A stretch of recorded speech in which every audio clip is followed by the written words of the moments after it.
back. I can't use taffers. Sloop isn't an adjective. Welcome back, you sloop eating. No, that's not funny. Welcome back, gamers. I'm Chubobo1, and for the next little bit, I want to talk to you about Thief 2014, also known as Thief 4th, and also known as Thief. It's probably hard to believe, but I completed my second run ever of this game a few weeks ago. I went into it asking, does it deserve all the crap I've given it over the years? They failed, completely missing all the things that made 1 and 2 a magical experience, and in my opinion, they killed the franchise. And for what it's worth, the 2014 version of Thief, also known as Thief 4, also known as Thief 4, is a hard pass. No thanks. Thief 4 from 2014, don't bother. Save your time and money. Yes, I know about Thief 2014. So if you don't want the story ruined for you, turn around now, because I'm about to spoil this thing like it's my grandchild. Actually, stick around. Just trying to tell the story without losing my mind will be an interesting challenge. You start as Garrett, sort of, picking up a few knickknacks, and soon join Erin, a young 20-ish woman who is clearly trained with Garrett in the past, and she's kind of a jerk. Erin. And he's not happy with her choices.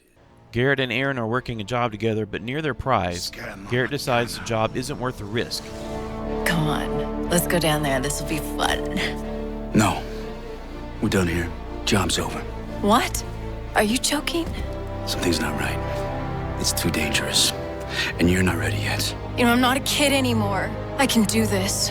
Of course, Erin wants to go on anyway, and Garrett reveals he pickpocketed her fancy blackjack called the Claw.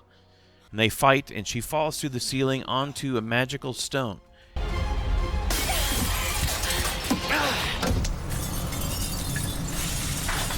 Garrett, I'm slipping! Ah! Garrett, give me the claw!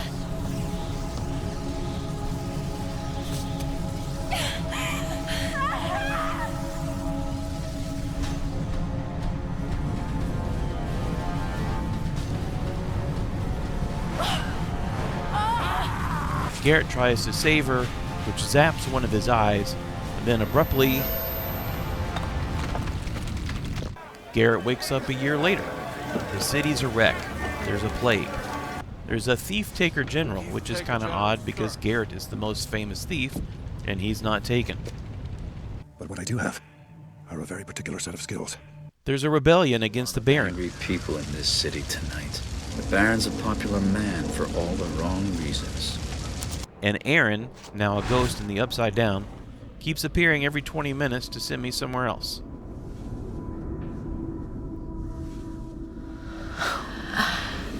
You've never been here before, have you? I want you to steal a key to the truth. Eventually there's an architect hanging from the ceiling. Oh, that explains his lack of cooperation. An asylum.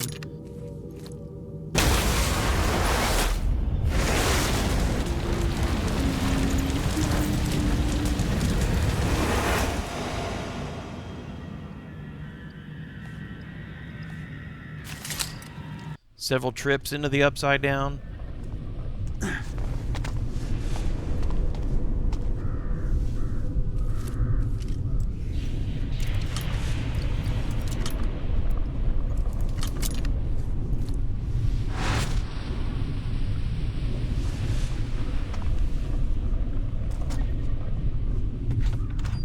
And a final battle on a boat because, sure, why not? Boats it is.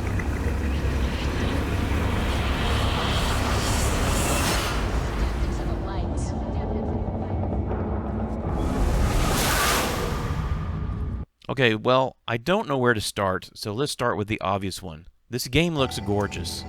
There is so much detail in every corner. The city, and no, I don't know if it's been renamed, looks really, really cool. The character models look great. You know what they say about and me. look at Garrett, he looks amazing. That you know everything that happens in this city. The music is great, though often too subdued. The music on the main menu reminds me of the Batman Arkham games, which came out about 5 years earlier.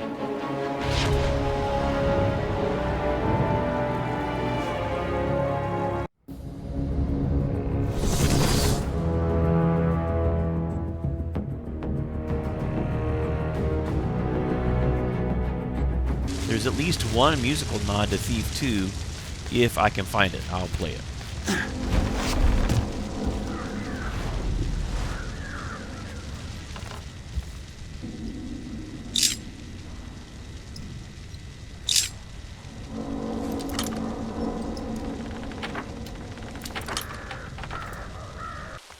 The loot glint from Deadly Shadows has carried over into this game, but it seems much more effective. If you can get a line of sight to the loot, it's hard to miss, but they do hide a lot out of sight. There are lots of puzzles in this game, but several are difficult and require me to hit the googles. But this was an element that really wasn't in the old games very much, and I liked it, even though I needed help most of the time.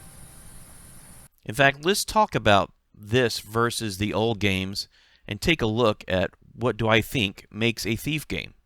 So, a good Thief game will have the main character, Garrett. We'll come back to Garrett and that question mark later. You can't tax what you can't catch. Magic, however, is still in the game. Arrows are decidedly not magical, except they don't seem to fly in an arc, but in straight lines. But there is the Primal Stone, which is clearly magical. There are a couple of rooms where there seems to be some steampunk machinery, but it's not everywhere. And the same can be said for Thief Deadly Shadows, so it's not a big surprise right there. Now, a good Thief game will have an underground city. If you watch the video I made on Deadly Shadows, you know what I'm going to say. How many underground societies do we really need? How does the city above ground not cave in all these underground lost cities? We visited one in the first game, we returned to it in the second game, and it was expanded, and now there is another completely different city right under the streets. How does this happen over and over with so much space underground? Now you may say, but Chew, isn't this the same time period as the previous games? And we will get to that. It is the elephant in the room. Just, we're not going to get to it yet. Factions are in the game, but it was a step backwards from Deadly Shadows, where you could make allies of them. In this game, there are only a few factions, the Graven and the City Watch, and they're all enemies, so it doesn't really matter. In fact, I'd say the Graven are only technically a faction, because after finishing the game, I had to remind myself they even existed. Come, brothers and sisters! The time has come for all hopefuls to be embraced by the Graven! Will we get to see Orion? Of course we will! He's the one who'll To the cathedral! To the cathedral! It awaits you with open arms! One of the biggest omissions in the game is the word Taffer. Bunch of taffers in this city. It got its start in the first game and continued in Thief 2. It was used for most swear words, and it was a stand-in for idiot, and was used in all sorts of other ways. Yeah, he's tapping you. I don't remember if it was used in Thief Deadly Shadows or not, though, I saw that, Taffer. but definitely no mentions of it in Thief 2014. Friggin' Ragbag called me a taffer. What's that mean? I don't know. Something bad. Seeing as he spit on me You after make a saying rat it. show of the old fool? He only got a few kicks in before his heart gave out. Spoiled my fun. There are lots of normal swear words in Thief 2014, which feels odd. Beggars. And they did try to shoehorn in another new word, sloop. Been months since I've had a bowl of horse meat sloop. Everybody, and I mean everybody, says it out on the streets. Wonder what they put in the sloop. Oh, that sloop went through me like the river. And it definitely doesn't have the charm that Taffer did. They're on the inside. No, then you catch them before they get inside, you Taffer. Oh! Next, after Thief Deadly Shadows' most famous mission, yes, Thief 2014 also has an asylum equipped with jump scares.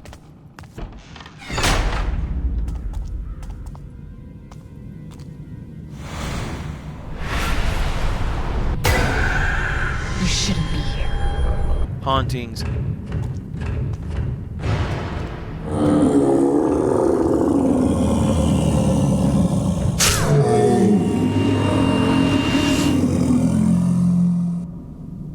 and creepos.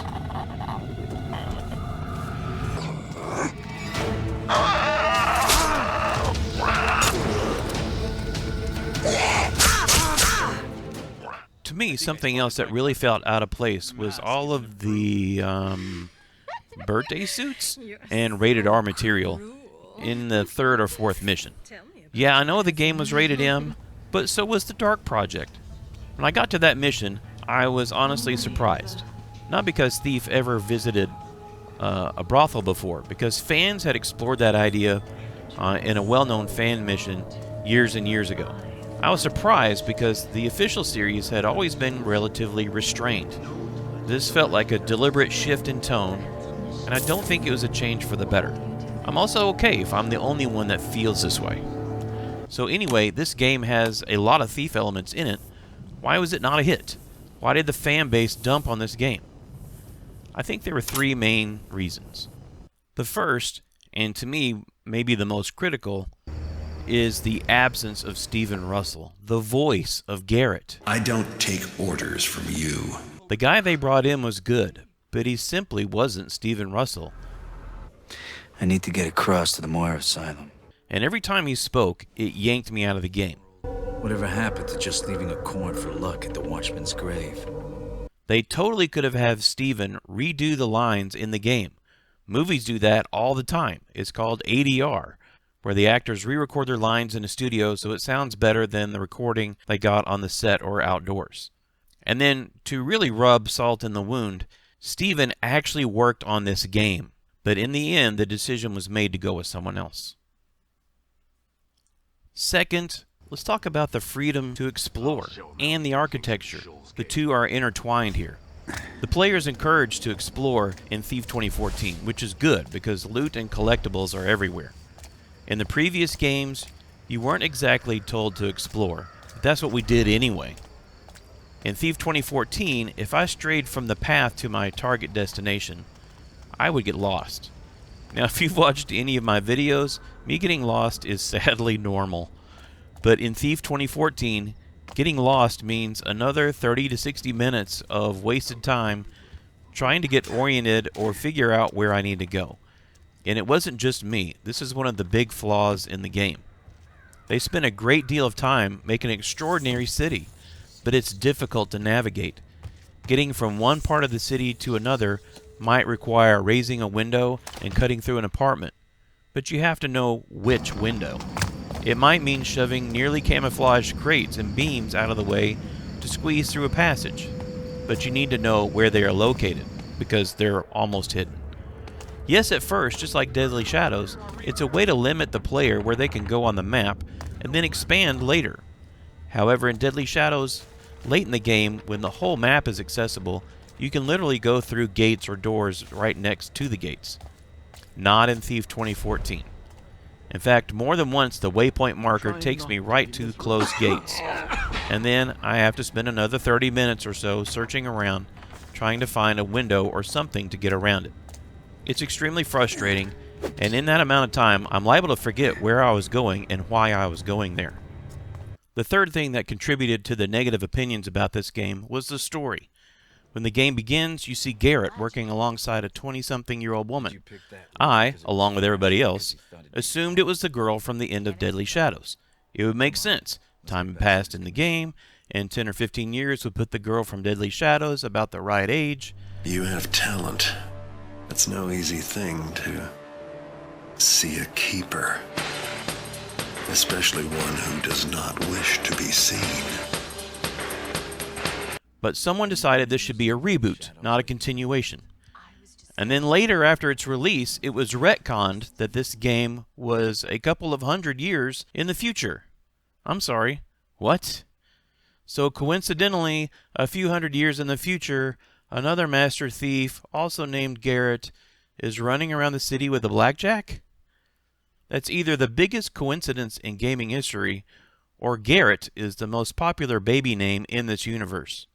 Now, before you start commenting, get your fingers off the home keys. Hear me out.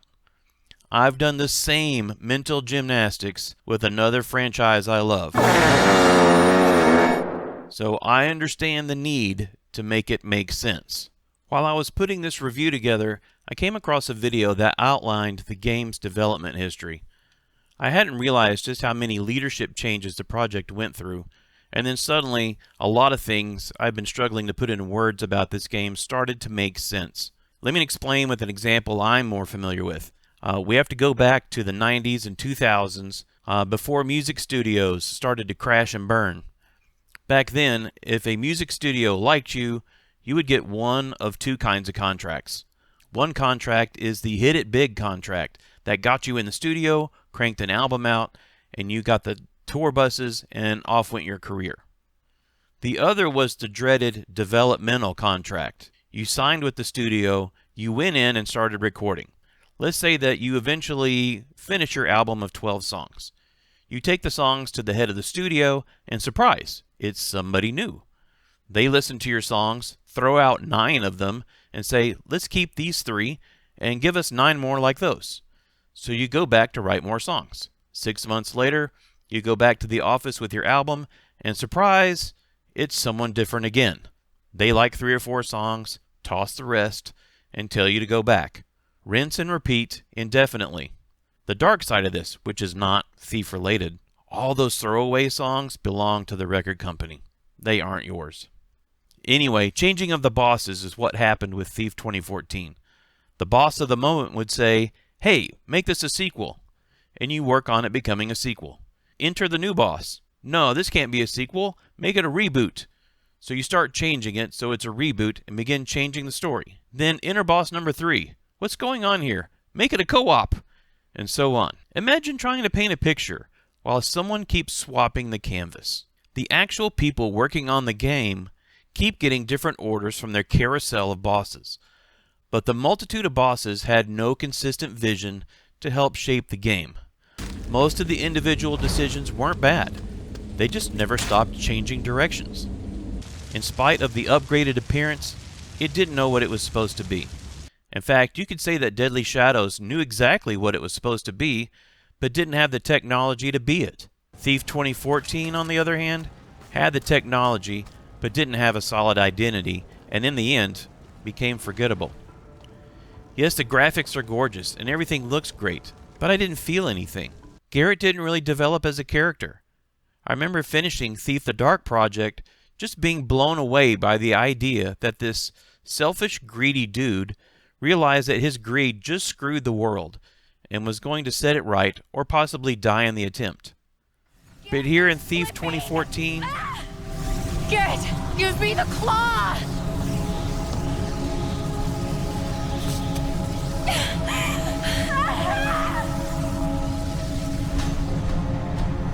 Well, he threw a blackjack.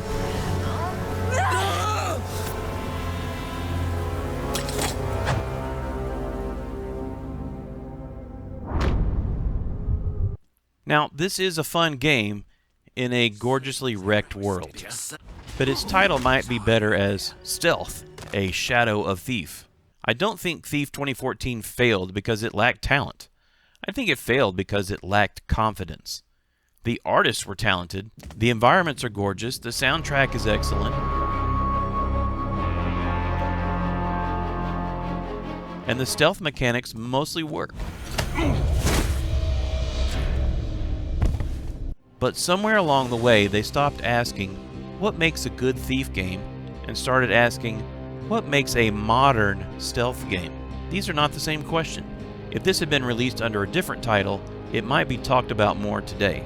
But when you stick Garrett's face on the cover, it's going to be compared to one of the greatest stealth series ever made, and it's a comparison that this game just can't win.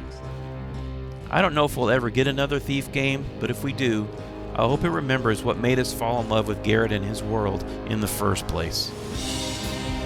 Thanks for joining me, go have some fun, and I'll catch you next time.